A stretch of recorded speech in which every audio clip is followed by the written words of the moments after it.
7장 말씀입니다. 구약 성경 사사기 7장 말씀입니다.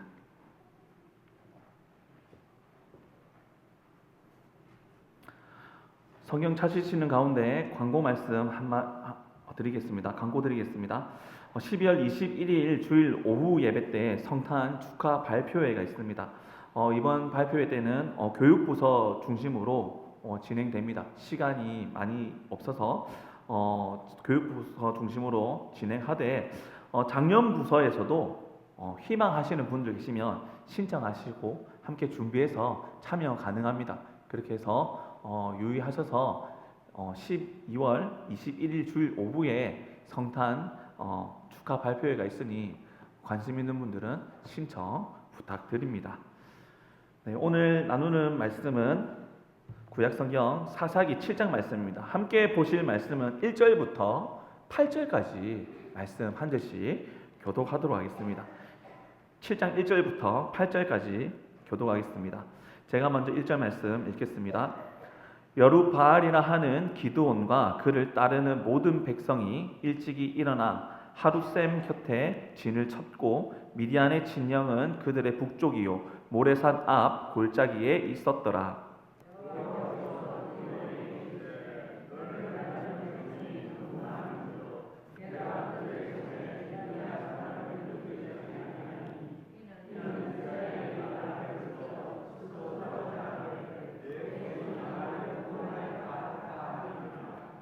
이제 너는 백성의 귀에 외쳐 이르기를 누구든지 두려워 떠는 자는 길앗 산을 떠나 돌아가라 하라 하시니 이에 돌아간 백성이 22,000명이요 남은 자가 10,000명이었더라.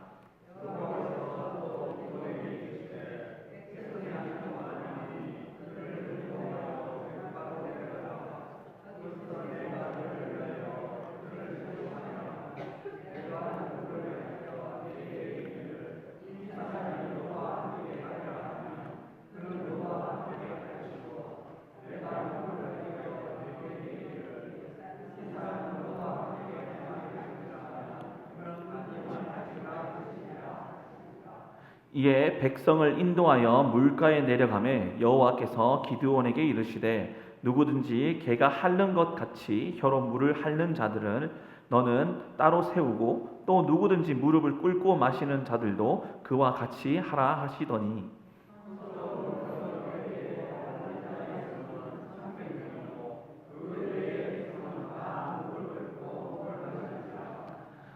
여호와께서 기드온에게 이르시되 내가 이 물을 핥아 먹은 300명으로 너희를 구원하며 미디안을 내 손에 넘겨주리니 남은 백성은 각각 자기의 처소로 돌아갈 것이니라 하시니 이에 백성이 양식과 나팔을 손에 든지라. 기드온이 이스라엘 모든 백성을 각각 그의 장막으로 돌려보내고 그 300명은 머물게 하니라. 미디안 진영은 그 아래 골짜기 가운데 있었더라. 아멘. 네, 오늘도 계속해서 사사기 말씀을 나누는 가운데서 기드온 사사의 행적을 살펴보고 있습니다. 사사기를 보면서 잊지 말아야 될 구조는 이스라엘 백성들의 반복적인 죄악입니다. 그러나 하나님은 그 반복적인 죄악 가운데서도 반복적으로 늘 변함없이 하나님의 사랑을 통해서 그들의 죄를 깨닫게 하시고 회개케 하시고 또 구원함을 행하시는 하나님의 사랑을 또 반복적으로 살펴볼 수 있습니다. 사사기서에서 2번 말하지만은 우리 사람의 특징을 잘 말하고 있습니다. 자기 소견에 옳은 대로 행하였더라. 물론 사사기서에서는 왕이 그때의 왕이 없었으므로라는 전제를 하고 있지만은 여기서 말하는 왕은 정치적 왕정을 뜻하는 기보다 그들의 중심에 나보다 더 높은 즉 하나님을 그 중심에 최우선 순위로 두지 않았음을 말씀하고 있다는 것입니다. 오늘날에도 많은 사람들이 자기 소견대로 행하고 있습니다. 나의 진로, 나의 행실, 나의 수고들 모든 것이 나의 뜻대로 가는 것처럼 보이지만은 우리 믿는 자들은 이 또한 하나님이 우리의 손을 통해서 행하시는 하나님의 역사를 기대하고 또 하나님 성령 하나님의 함께하심을 믿으며 순종으로 나아가고 있습니다. 똑같이 겉으로는 사람의 행실로 보이지만은 그 중심에 내가 우선이냐 하나님이 우선이냐를 우리 믿는 자들은 잘 구별하여서 순종으로 나아가야 하는 것입니다. 이러한 가운데서 기드온을 살펴보시면 기드온의 성품이 대담한 사람은 아니었습니다. 타작 시즌에 타작마당 가운데서 숨어서 포도주 틀 속에서 타작을 하고 있고, 이것이 미디안 사람들이 알까 또 빼앗길까 염려하면서 그 수확을 진행했던 것을 볼 수 있습니다. 그리고 하나님께서 큰 용사여라고 부르셨지만은 이 표현은 기드온의 현 상태와는 굉장히 달랐습니다. 큰 용사로 보기에는 그의 소심함과 조심성 그리고 그의 행실과 성품은 큰 용사가 되기에는 너무 부족한 모습이었습니다. 그럼에도 불구하고 하나님은 기드온을 큰 용사로 만들어 가실 것을 이 부르심에 담아 두셨습니다. 그리하여서 하나님은 기드온이 이 이스라엘 백성들을 건질 사사로 명령할 때에 그의 집에 있던 우상들을 부수게 하시고, 그 우상들을 부수는 가운데서 여룻바알이라는 이름을 명명하십니다. 즉 무엇이 진리인가 서로 분별하여서 싸워서 쟁론해서 이기다라는 이름의 여룻바알이라는 이름을 명하여 주십니다. 여룻바알이라는 이름 가운데서도 그의 행적이 큰 용사로서의 행적보다는 아직도 하나님 말씀 가운데서 내 뜻이 하나님 말씀의 중심보다 내 뜻이 조금 더 맞지 않습니까? 라는 의구심이 항상 있었습니다.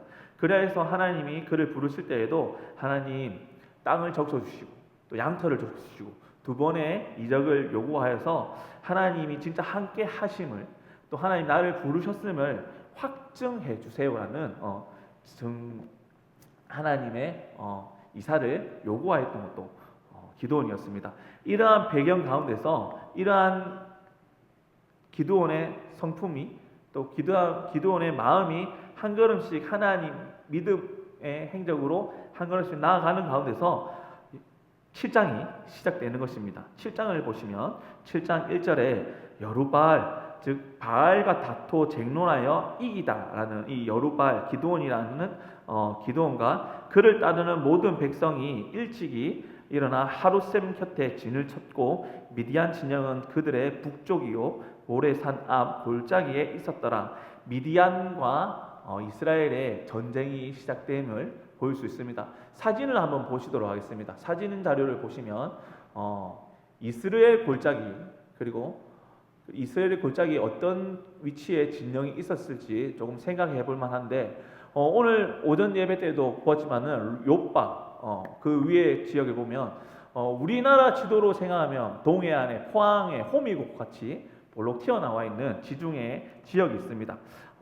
이곳에서 보시면 이스라엘 계곡이 이렇게 이어집니다. 요단강까지 이스라엘 계곡이 이어지는데, 이곳에 보면 주요한 여러 지역들과 여러 사건들이 일어났는데, 여기는 이스라엘 지역 가운데서 이스라엘의 곡창지대입니다. 미디안이 왜 이곳에 진을 치고 그들이 7년간 이스라엘의 수확을 뺏어왔는지 생각해 볼 수 있죠. 아주 기름진 곳이고 이스라엘의 곡창지대이기 때문에 여기보다 더 나은 곳에서 많은 것을 뺏기는 힘들었을 것입니다. 그래서 미디안은 건너와서 이곳에서 많은 것을 빼앗아갔습니다. 다음 사진 보시면 이 곳을 조금 더 이해하기 쉽게 단면적으로 보시면 이 평야지대, 하얀색이 이제 낮은 지대인데요. 산으로 둘러져 있지만은 이 이스라엘 골짜기, 이스라엘 평야는 기손강 물줄기가 흐르면서 이스라엘 요단강까지 이어지는 교통의 요지이기도 합니다. 그래서 산을 넘고 가더라도 또 산을 넘기 전에 이 평야를 통해서 최대한 많은 이동 거리를 이동하여서 산을 타서 지름길을 선택하는 경우들이 많은데, 이래서 교통의 요지이자 또 수확의 중심지라는 것을 생각해 볼 수 있습니다. 여기서 글은 좀 잘 안 보일 수 있지만은 여기 하롯셈이 있습니다. 하롯셈. 이 하롯셈이 오늘 7장에서 주요한 사건들이 일어난 중심지라는 것을 생각해 볼 수 있습니다. 다시 2절 말씀 보겠습니다. 이러한 이스라엘 골짜기에 미디안과 그리고 이스라엘이 진영을 치고 이제 대립을 하고 있는데 2절 말씀에 여호와께서 기드온에게 이르시되 너를 따르는 백성이 너무 많은즉 내가 그들의 손에 미디안 사람을 넘겨주지 아니하리라라고 하나님이 말씀합니다. 근데 실질적으로 미디안은 13만 5천 명의 군대를 모았습니다. 미디안의 연합군이 13만 5천 명입니다. 근데 이스라엘 백성들이 모여서, 물론 모든 12지파가 모인 것은 아니지만은 일부 지파들이 모여서 군대를 만든 것이 3만 2천 명입니다. 3만 2천 명. 13만 5천과 3만 2천, 상식적으로 인간적인 생각으로 볼 때 싸우면 누가 이길까요? 당연히 13만 5천이 유리할 것입니다. 거기다가 당시 기드온과 함께하였던 이스라엘 백성들이 군대가 잘 갖춰진 것이 아니라 농사를 지었고 농경사회 가운데서 먹을 것도 매일 미디안이 7년 동안 뺏어갔기 때문에 넉넉지 못하고 풍요롭지 못한 상황에서 군대 소집이 일어났다. 그러면 실질적으로 훈련도 제대로 되지 않고 또 영양분도 충분히 공급받지 않아서 체격이나 기술적으로 전술적으로도 잘 갖춰지지 못한 군대라는 것을 우리가 생각해 볼 수 있다는 것입니다. 그럼에도 불구하고 하나님이 이 모여 있는 이스라엘 수 3만 2천에 대해서 너희 수가 많다라고 기드온에 말씀하십니다. 왜 하나님이 이 3만 2천 명의 이스라엘 백성이 많다라고 표현하시냐면 전쟁에 싸워서 이길 확률이 13만 명과 3만 명, 물론 13만 명이 높지만은 그래도 3만이 1만보다 이길 확률이 3배나 높을 수 있다라는 기대감이 있습니다. 이처럼 수가 많다는 것은 너희가 그래도 무엇을 해볼 만하다. 나의 소견대로 이 전쟁에 참여해서 내가 힘껏 싸우면 어느 정도 항쟁이 이루어지지 않을까라는 사람의 생각이 담겨 있었음을 하나님 알고 계셨습니다. 그러나 그 중심에 하나님은 이스라엘을 구원하실 방법으로 이 전쟁을 일으키셨죠. 그러면 이 전쟁이 하나님께 있다는 것을 우리가 고백하고 깨닫게 된다면 전쟁은 승리할 것이 뻔합니다. 사람의 수는 3만 명이나 이 전쟁의 승리는 이스라엘에 있다는 것은 이미 하나님이 함께 하심으로 정해져 있는 상황입니다. 그러나 하나님은 이것이 너희의 힘이 아니라는 것을 이스라엘에게 깨닫게 하기 위해서 너희 수가 많다라고 말씀하시면서 그 이유를 분명히 2절 후반절에 이스라엘이 나를 거슬러 스스로 자랑하기를 내 손이 나를 구원하였다 할까 함이니라라고 말씀하신 것입니다. 즉 누구보다 이스라엘을 잘 아시는 하나님께서 그 중심이 아직도 여호와 하나님께 이 전쟁을 맡긴 것이 아니라 나의 수고와 능력, 힘, 나의 손과 발에 이 전쟁의 승패가 달려 있다라고 생각하고 있었다는 것입니다. 3절 말씀에 이제 너는 백성의 귀에 외쳐 이르기를 누구든지 두려워 떠는 자는 길르앗 산을 떠나 돌아가라 하라 하시니 이에 돌아간 백성이 얼마만큼 돌아갔습니까? 2만 명입니다. 3만 2천 가운데서 2만 2천 명이 돌아가게 된 것이죠. 그럼 3만 2천 빼기 2만 2천을 하면 몇 명이 남습니까? 1만 명이 남는 것입니다. 13만 5천 대 1만 명. 지금 생각했던 승률이 더더더 줄어서 과연 10분의 1도 안 되고 13배가 되는 이 상황을 우리가 이겨낼 수 있을까라는 염려가 더 많이 들 수밖에 없는 상황이라는 것이죠. 이 상황에서 4절에 여호와께서 또 기드온에게 이르시되 백성이 아직도 많으니 그들을 인도하여 물가로 내려가라. 거기서 내가 너를 위하여 그들을 시험하리라 라고 말씀하고 계신다는 것입니다. 아니 3만 2천 명에서 1만 명 만들었으면 이쯤이면 됐지. 13배 차이가 나는데 지금도 그 수가 많으니 하나님이 더 이 수를 줄여나갈 것을 언급하고 계신다는 것입니다. 그 이유는 역시나 변함없습니다. 그들이 그들의 손으로 자랑하여서 이 전쟁에서 내가 나를 구원했다라는 그 마음이 아직도 그들 가운데 있다는 것이죠. 하나님이 하십니다. 하나님만이 하십니다라는 믿음의 고백이 아니라 그래도 내가 할 수 있지. 그래도 우리가 조금 힘을 보태면 할 수 있잖아. 우리가 할 수 있지. 라는 나 중심의 능력이 나에게 있음을, 내가 주인됨을 아직도 이스라엘과 기드온이 가지고 있었다는 것입니다. 그래서 하나님은 이스라엘 백성들의 수를 더 줄여 나가십니다. 5절 말씀에 이에 백성을 인도하여 물가에 내려가매 여호와께서 기드온에게 이르시되 누구든지 개가 핥는 것 같이 혀로 물을 핥는 자들을 너는 따로 세우고 누구든지 무릎을 꿇고 마시는 자들도 그와 같이 하라 하시더니 두 부류로 나누는 것입니다. 강가에 가서 하나님 물을 먹는 그 모습을 가지고 두 부류로 나누시는데 이 행동에 대해서 큰 의미를 두었다 말았다라는 논쟁들도 있으나 그 중심은 하나님이 구별하기 위해서 이것을 명령하신 것이죠. 물을 마시게 하였고 하나님이 계획하시고 그들에게 물을 마시게 하여서 두 부류의 자세로 물을 마시는 자로 분간하셨다는 것입니다. 중요한 것은 하나님이 이 가운데서 많은 수의 사람들을 남기는 것이 아니라 적은 수의 사람, 이 1만 명 가운데서 적은 수의 사람, 즉 300명의 수만을 남기고 나머지 9,700명이라는 그 많은 수를 돌려보내시는 것입니다. 32,000에서 22,000을 나눠서 9,700명을 돌려보냄으로 인해서 하나님은 300명의 용사만을, 즉 300명의 병사만을 두고 13만 5천 명과 싸우라는 것을 명령하고 계신다는 것입니다. 이쯤 되면 일반적인 사람이라면 이 13만 5천 명과 300명의 싸움은 그냥 이길 수 있다고 생각하면 안 됩니다. 그냥 우리가 도망가거나 아니면 우리가 항복하거나 투항을 해서 우리 목숨에다 건져야 되는 것이 가장 상책이라고 생각할 수 있습니다. 그런데 하나님은 이 300명을 가지고 기드온에게 전쟁에 참여할 것을 명령을 하고 계신다는 것입니다. 7절 말씀에 여호와께서 기드온에게 이르시되 내가 이 물을 핥아먹은 300명으로 너희를 구원하며 미디안을 너희의 손에 넘겨주리니 남은 백성은 각각 자기의 처소로 돌아갈 것이니라 하시니라고 말씀합니다. 300명으로 너희를 구원할 것이다. 하나님의 능력으로서는 부족함이 없습니다. 그러나 기드온과 그와 함께했던 이스라엘 백성들의 상황, 그리고 7년간의 미디안의 압제 가운데서 그들의 사기는 이 300명으로 미디안을 이길 수 없다는 것을 잘 알고 있습니다. 그리고 더군다나 이들을 이끄는 지도자 사사 기드온이 어떠한 사람이었습니까?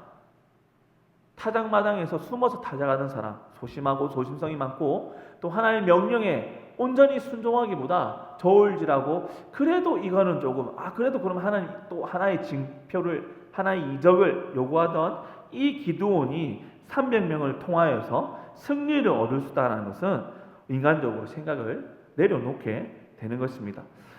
하지만 하나님은 이들과 함께하여 주셔서 300명으로 구원할 것임을 7절에 분명히 말씀하셨습니다. 이 상황의 8절 백성이 양식과 나팔을 손에 든지라 전쟁에 나가면 당연히 전투 식량이 있어야 됩니다. 군량이 있어야 되는 것이죠. 군량을 챙기고 창과 방패, 갑옷을 챙겨 나가는 것이 아니라 군량은 있으나 그들이 가진 것은 나팔을 손에 들었다는 것입니다. 아니 전쟁에 참여하는 자들이 창과 방패, 전술에 이길 수 있는 무기가 아니라 나팔을 들었다. 이는 심상치 않은 상황이라는 것이죠.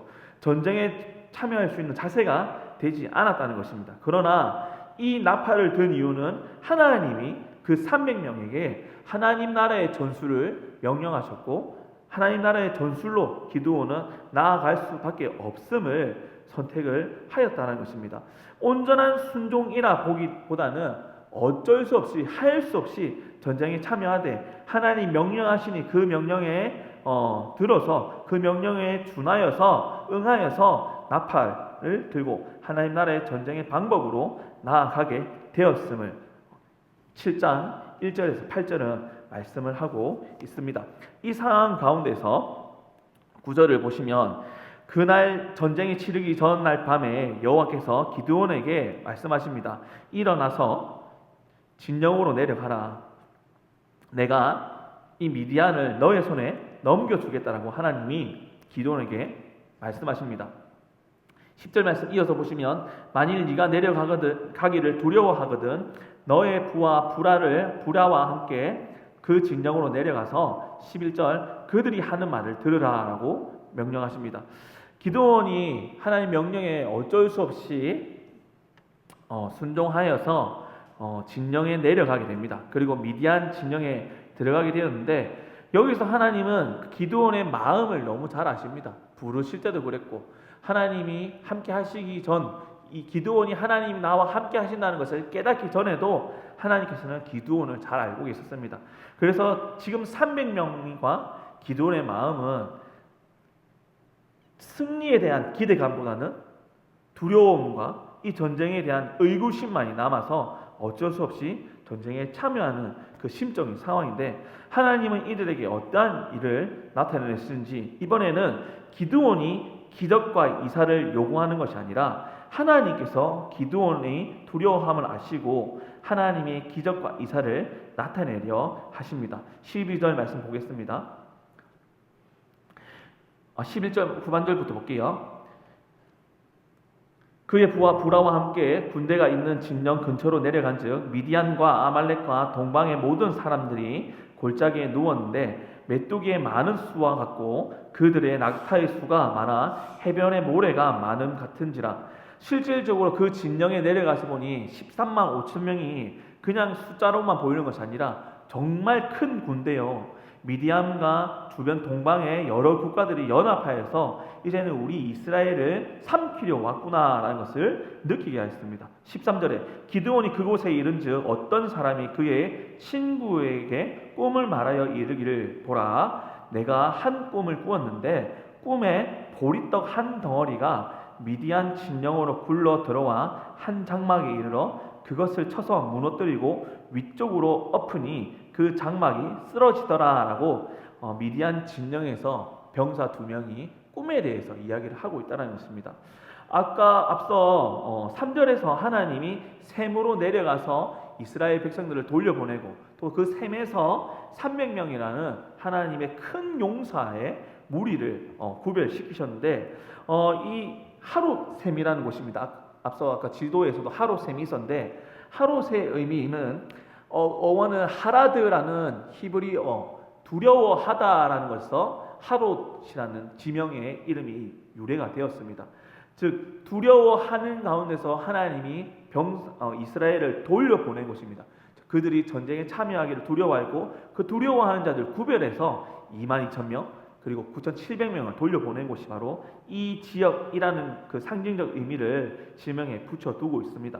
이처럼 이 이스라엘의 지명이나 사건들을 보면 특별한 사건의 그 단어가 어떻게 유래가 되었는지 그 의미 유래에 대해서 말하고 있는데, 이 꿈에서도 하나님이 그 부분을 언어 유희로 사용을 하고 있는 부분이 있습니다. 13절 보시면 보리떡 한 덩어리라고 하는데, 이 보리라는 단어가 무엇이냐면 히브리어로 세오라라는 단어입니다. 세오라가 보리라는 것인데 거칠다, 보리 이런 의미입니다. 이런 의미에서 이 보리가 왜 언어 유희적으로 이스라엘이 승리를 얻게 되냐면, 나중에 보시면 이 세오라의 그 자음의 의미처럼 이스라엘 사람들이 언어 유희적으로 사아르라는 단어로 이 사사기 기자가 기록을 하고 있는데, 사아르는 폭풍과 회오리 바람이라는 돌풍의 의미를 가지고 있습니다.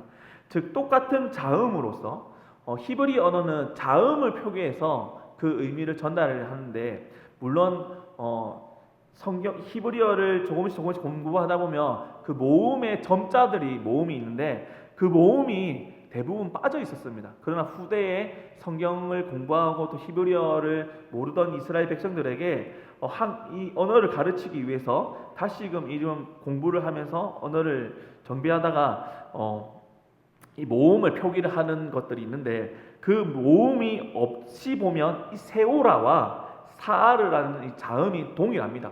어떤 의미냐, 어떤 유의냐? 보리와 같이 거친 이 덩어리, 보리떡 덩어리가 이 진영에 굴러 들어와서 사아르와 같이 폭풍이 되어서 이 진영을 휘덮고 갔다라는 의미로 이 꿈이 진행을 하게 됩니다. 다시 13절 볼게요. 13절 말씀에 한 꿈을 꾸었는데 꿈에 보리떡 한 덩어리가 미디안 진영으로 굴러 들어와 한 장막에 이르러 그것을 쳐서 무너뜨려 위쪽으로 엎으니 그 장막이 쓰러지더라. 이 보리떡이 굴러와서 장막을 쳤는데 그 장막들이 휘청휘청하면서 무너져 내리는 것이 이 미디안 병사의 꿈에 나타났다는 것입니다. 이 꿈의 이야기를 나누면서 14절 말씀에 그의 친구가 이 꿈을 듣고 대답하여 이르되 이는 다른 것이 아니라 이스라엘 사람 요아스의 아들 기드온의 칼이라. 이 보리떡이 상징하는 것이 기드온의 칼이라는 것입니다.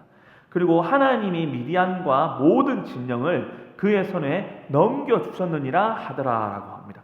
이 진영에 와서 이 꿈을 나누는 이 두 사람의 이야기를 듣고 기드온이 이를 듣고 그 꿈의 해몽이 정말 두려워하던 나의 심정에 하나님이 두려워 말라. 내가 이 전쟁을 나의 전술, 나의 능력으로 저들을 칠 것임을 하나님이 말씀하신 것 같이 그의 심정에 위로가 되었다는 것입니다. 15절 말씀에 기드온이 그 꿈과 해몽하는 말을 듣고 경배하며 이스라엘 진영으로 돌아와 이르되 일어나라. 여호와께서 미디안과 그 모든 진영을 너희 손에 넘겨주셨느니라 하고 이전의 기드온의 행동, 언행과 다르게 담대하고 용감하게 결단력 있게 일을 진행하는 기드온의 모습이 등장하고 있다는 것입니다. 소심하고 조심스럽고 두려워하던 자가 아니라 이제는 여호와 하나님을 통하여 이 전쟁이 구원에 이르는 하나님이 역사하심의 전쟁이라는 것을 기뻐하며 하나님의 군대로 나아가고 있다는 것입니다. 16절 말씀에 300명을 세 대로 나누어 각 손에 나팔과 빈 항아리를 들고 항아리 안에는 횃불을 감추게 하고 앞서 나팔을 들고 전쟁에 참여했는데 칼이 아니라 나팔이라는 것입니다. 나팔은 소리를 내는 악기죠. 또 신호를 보내는 소리의 신호 도구이기도 합니다. 이것을 챙겨서 전쟁에 나아가고 17절에 그들에게 이르되 너희는 나만 보고 내가 하는 대로 하되 내가 그 진영 근처에 이르러 내가 하는 대로 너희도 그리하여라고 말합니다. 세 대의 진영에게 기드온이 명령하여서 내가 한 대로 잘 따라오고 내가 하라는 명령 가운데서 내가 한 행동도 따라하라라고 말하는 것입니다. 18절 나와 나를 따르는 자가 다 나팔을 불거든 너희도 모든 진영 주위에서 나팔을 불며 이르기를 여호와를 위하라 기드온을 위하라 하라라고 소리를 부르짖으라라고 명령합니다. 19절 기드온과 그와 함께한 100명이 이경 초에 밤에 아주 늦은 시간에 새벽과 같은 시간에 미디안 진영에 들어가게 됩니다. 그래서 미디안 진영에서 이 이경이라는 것은 새벽 2시 정도 되는 시간입니다. 이 새벽 2시에 나아가서 미디안 진영에 들어가서 항아리를 깨어 부수고 나팔을 불면서 횃불을 들고 오른손에 나팔을 불고 외쳐서 여호와를 위하여 하라, 여호와를 위하라, 기드온을 위하라 하면서 소리를 질렀습니다. 그리하여서 21절 말씀에 각기 제자리에 서서 그 진영을 에워싸매 그 온 진영의 군사들이 뛰고 부르짖으며 도망하였는데 즉 새벽 2시 한잠 들었을 때에 갑자기 꽹과의 소리가 항아리 깨지는 소리가 들리고 함성이 들리고 여호와를 위하라 기드온을 위하라라는 소리를 통하여서 이스라엘이 우리 진영에 쳐들어왔다는 것을 깨닫게 됩니다. 그래서 정신없이 이 밤에 상황에 전쟁을 치를 장비를 찾기도 전에 이 미디안이 혼란한 상태에 이르게 되었죠. 22절 말씀에 300명이 나팔을 불 때에 여호와께서 그 온 진영에서 친구끼리 칼로 치게 하심으로 미디안이 혼란에 빠졌을 때에 미디안 군사들이 누가 아군인지 적군인지 구별치 못하게 하나님의 그들의 눈과 귀와 마음을 어둡게 하셔서 서로 싸우게 하셨다는 것입니다. 이스라엘의 칼로 치게 하신 것이 아니라 하나님의 방법으로 그 미디안의 칼이 미디안과 동방의 연합군들을 서로 싸우게 하셨다라는 것입니다. 이리하여서 미디안 적군들이 도망을 가게 됩니다. 스레라의 벳시다에 이르고 또 답밭에 가까운 아벨 무올라의 경계에 이르렀으며, 즉 이스라엘 골짜기에서 동편으로 그들이 도망을 가게 되었다는 것입니다. 23절에 이스라엘 사람들은 납달리와 아셀과 온 므낫세에서부터 부름을 받고 미디안을 추격하였더라. 드디어 이 전쟁의 승기가 보이자 이전에 떠나보냈던 하나님 그 수가 많다 했던 군대들이 함께 다시금 모여서 이 미디안을 쫓아 그들을 이스라엘 경계 밖으로 보내게 되었다는 것을 말씀하고 있습니다. 24절과 25절 말씀에 기드온이 사자들을 보내서 에브라임 온 산지로 두루 다니게 하여 이르기를 내려와서 미디안을 치고 그들을 앞질러 벤바라와 요단강에 이르는 수로를 점령하라 하매, 이에 에브라임 사람들이 다 모여 벳바라와 요단강에 이르는 수로를 점령하였다라고 기록이 되어 있습니다. 이제는 기드온이 그 지파만을 일으키는 구원의 도구로 사사로 여기면 되는 것이 아니라 그 지역과 이스라엘 에브라임 지파까지도 그 영향력을 펼칠 수 있는 큰 용사로서 한 걸음 내딛고 있음을 보여주고 있다는 것입니다. 사람의 능력으로 이 전쟁에 참여했다면, 사람의 방법으로 이 전쟁에 참여했다면 이미 앞전부터 에브라임이나 납달리나 아셀이나 모든 주변 지파뿐만 아니라 멀리 있는 이스라엘 지파 모두에게 연락하여서 우리가 위험에 처했으니 미디안과 함께 대치하여 싸움을 준비할 군사들을 모으자라고 이미 사자들을 보냈을 것입니다. 그러나 하나님은 그것을 원하는 것이 아니라 하나님의 능력으로 또 하나님의 방법으로 기드온의 두려움을 하나님의 방법을 통해 담대한 큰 용사로 만들어 가시고, 큰 용사 기드온을 통하여서 이스라엘이 함께 구원함을 입었음을, 그 역사에 함께 동참하게 하였음을 24절이 보여주고 있다는 것입니다. 마지막 말씀 25절 말씀을 보시면, 또 미디안의 두 방백 오렙과 스엡을 사로잡아 오렙은 오렙 바위에서 죽이고 스엡은 스엡 포도주 틀에서 죽이고 미디안을 추격하였고, 오렙과 스엡의 머리를 요단강 건너편에서 기드온에게 가져왔더라. 즉 하나님이 이 미디안의 두 방백, 두 이끄는 리더, 전쟁 지도자들을 죽이고, 그리고 그 승리의 승전물로서 그들의 머리를 취하여서 기드온에게 더욱더 용기를 북돋아주고, 이스라엘이 더 이상 미디안의 침략거리, 먹거리가 되는 것이 아니라 미디안이 되려 이스라엘의 먹거리가 될 것을 예비하고 계신다는 것입니다. 오늘날 우리도 수적인 부분을 통해서 힘을 나타내고자 합니다. 이것이 대부분의 인간의 방법입니다. 그러나 믿음의 용사들은, 하나님의 백성들은 수의 그 힘이 있는 것이 아니라 하나님이 함께 하심에 승리가 있고 하나님이 능력이 있음을 우리는 지금도 고백하고 있습니다. 이 시대를 살아갈 때에도, 오늘날 내가 처한 상황에서도 내게 있는 능력과 내가 가진 것으로 나의 힘과 승리를 앞서 보기보다 하나님이 함께 하심을, 하나님이 나에게 능력이 되어주시고 하나님의 인도하심을 믿음의 눈으로 깨닫게 하시고, 또 믿음으로 고백하여 순종으로 나아갈 때 기드온과 같이 하나님은 지금도 변함없이 우리의 힘이 되어주시고 승리의 주관자가 되어주신다는 것입니다. 올 2025년 한 해 가운데 우리는 얼마만큼 믿음의 눈으로 한 해를 살아왔습니까? 아니면 사람의 눈으로 나의 삶을 통하여서 내가 가진 것들, 내가 할 수 있는 것들, 그것만 계산하여서 2025년을 살아왔습니까? 하나님은 연약하지만은 우리를 계속해서 나만 보아라, 나를 의지하여라, 나에게 귀를 기울여 너의 중심에 내가 함께 있음을 보게 하시는 하나님을 우리는 얼마만큼 발견하였고 순종하고 동행하였습니까? 남아있는 2025년 이제 12월입니다. 12월에는 성탄이 있습니다. 성탄은 우리에게 복음의 소식을 전하는 날입니다. 하나님이 우리에게 그의 사랑과 은혜를 나타내시기 위해서 성탄, 예수님을 보내어 주셨습니다.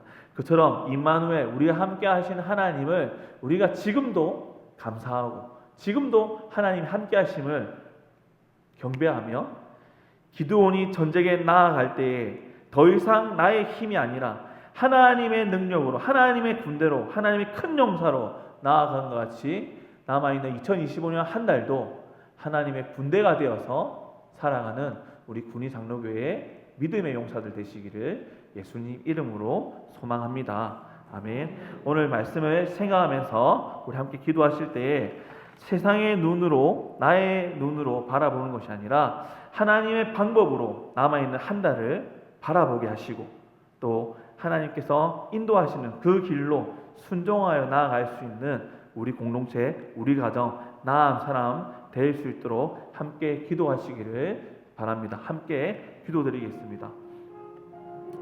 하나님 아버지, 기드온이 하나님께 용사로 부르심 받을 때에는 아무것도 없습니다. 되려 두렵고 떨리는 마음으로 이 수확기에 내가 가진 적은 소출도 빼앗길까 염려하면서 나의 평안과 나의 안녕은 내가 지켜야 한다는 소심한 사람으로서 소시민적인 모습으로서 살아갔습니다. 그에게 하나님의 사자가 찾아와서 큰 용사여라 부르십니다.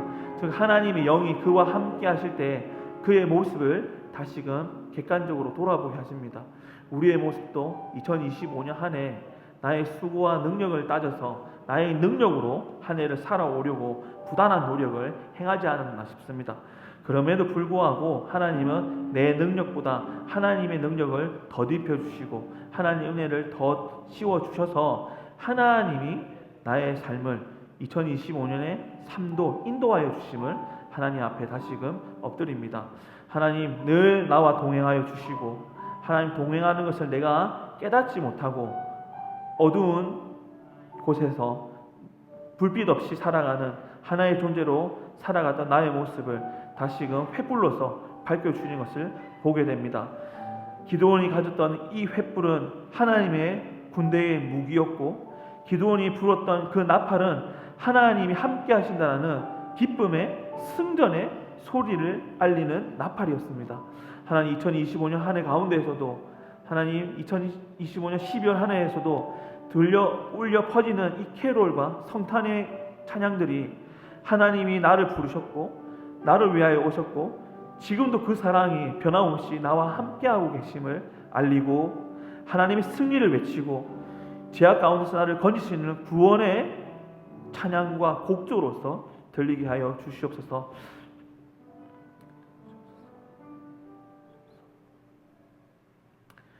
우리의 구원에 되시는 하나님 아버지 감사합니다. 항상 찬양의 곡조가 흘려 퍼지되 나의 비참함과 나의 모습을 보게 하시고 그 비참한 가운데서 하나님을 의지케 하시고 하나님을 의지케 하는 자들에게 하나님 미리 성령님을 보내어 주셔서 이 의지함과 이 보게 됨과 이 깨달음도 하나님 은혜로서만 가능한 것을 우리에게 고백으로 남게 하십니다. 하나님 나는 수고와 공로를 하되 이것이 나의 공로가 될 수 없고 하나님의 은혜만이 될 수 있음을 엎드려 고백합니다. 기드온이 전쟁에 참여할 때에도 그 수가 많은 것이 스스로 이 승리를 얻게 하였다라는 그들의 교만함과 곧은 목을 나타내지 않게 하기 위해서 하나님 미리 그들을 겸손케 하시고 비우게 하셨습니다. 2025년 한 해 가운데서도 한 해를 돌아볼 때 제가 교만한 부분이 있고 우리가 교만한 부분이 있었다면 엎드려 하나님께 다시금 회개케 하시고 또 겸손을 회복하여서 겸손한 자들을 들어쓰시고 또 하나님 능력으로 이들을 세워주시는 하나님의 은혜 가운데 2025년 한 해를 마감케 하여 주시옵소서. 오늘 통화에서 또 한 주간을 살아갑니다. 한 주간 살아갈 때 나의 수고의 능력도 하나님께로 있고 우리 사람의 손과 발이 행하는 것도 하나님께서 명령하시고 허락하시고 계획하신 하나님 섭리 속에 있음을 기대하고 감사하며 한 주간을 살아가도록 하나님 인도하여 주시옵소서. 감사드리며 우리의 구주 되시는 예수 그리스도의 이름으로 기도드립니다. 아멘. 축도드리겠습니다. 지금은 주 예수 그리스도의 은혜와 하나님의 사랑과 성령님의 감화 교통하심이 하나님의 주권 속에 은혜를 소망하는 하나님의 백성들 머리 위에 영원히 함께 있을지어다. 아멘.